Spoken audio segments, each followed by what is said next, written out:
Una radiazza direi veramente speciale, Angela Luce qui dal vivo in diretta, se avete voglia di comunicare anche via sms 339 666 9990, quante cose potremmo chiedere ad Angela Luce. Poco fa in privato parlavamo di Federico Fellini, Sì. lei ci stava raccontando l'incontro.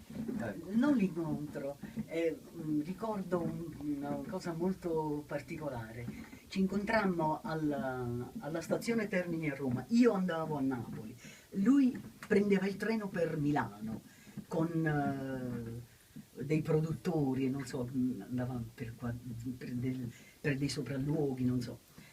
E quando rivoltò alla stazione Termini, Paciocca dolce! Paciocca! Perché mi chiamava così, Paciocca dolce, mi prese in braccio.